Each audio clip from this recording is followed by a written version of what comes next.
Re-edit ചെയ്തിട്ടും സിനിമയിൽ ദേശവിരുദ്ധതയും Hindu Christian വിരുദ്ധതയും തുടരുന്നുവെന്നാണ് RSS മുഖപത്രമായ ഓർഗനൈസറിന്റെ വാദം. രാജ്യത്തെ ഭരണകൂടത്തെയും നിയമസംഹിതകളെയും വെല്ലുവിളിക്കുന്ന വ്യക്തിയാണ് മുരളി ഗോപി എന്ന ആരോപണവും ഉണ്ട്.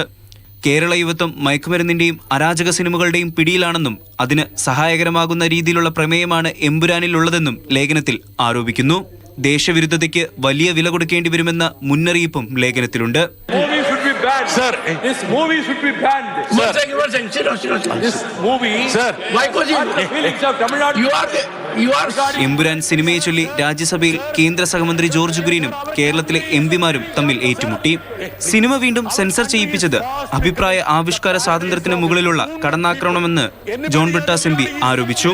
There have been 24 cuts resorted to because of the threats, and even the protagonists of the movies were depicted as anti-nationals. If this is a situation in this country, I am fearing that the freedom of speech and expression which is granted to the people would be in peril. പിന്നാലെ എഴുന്നേറ്റ കേന്ദ്ര സഹമന്ത്രി George Kurian cinema Christian വിശ്വാസത്തിന് എതിരാണെന്നും കമ്മ്യൂണിസ്റ്റുകൾ ക്രിസ്ത്യാനികളെ അപമാനിക്കുന്നുവെന്നും ആരോപിച്ചു. I am a Christian. Don't insult me. These communists want to insult every religion. പൃഥ്വിരാജിനും കുടുംബത്തിനുമെതിരെ cyber ആക്രമണം നടക്കുകയാണെന്ന് ജെബി മേത്ര MP സഭയിൽ ചൂണ്ടിക്കാട്ടി. Mohanlal against Prithviraj, against his mother Mallika Sukumaran, against his wife Supriya Menon. Absurd and atrocious. RSS organizer has been attacking Emperor, publishing article day after day. അതിനിടെ സിനിമയ്ക്ക് പിന്തുണയുമായി നടി ഷീല രംഗത്തെത്തി.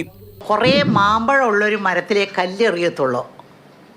പഴങ്ങളില്ലാത്തൊരു മരത്തിലെ കല്ലെറിയോ? എറിയത്തില്ല. നല്ല പടം. മുല്ലപ്പെരിയാർ അണക്കെട്ടുമായി ബന്ധപ്പെട്ട വിവാദരംഗം എമ്പുരാനിൽ നിന്ന് നീക്കം ചെയ്യണമെന്നാവശ്യപ്പെട്ട് തമിഴ്നാട്ടിൽ കർഷക സംഘടന പ്രതിഷേധിച്ചു.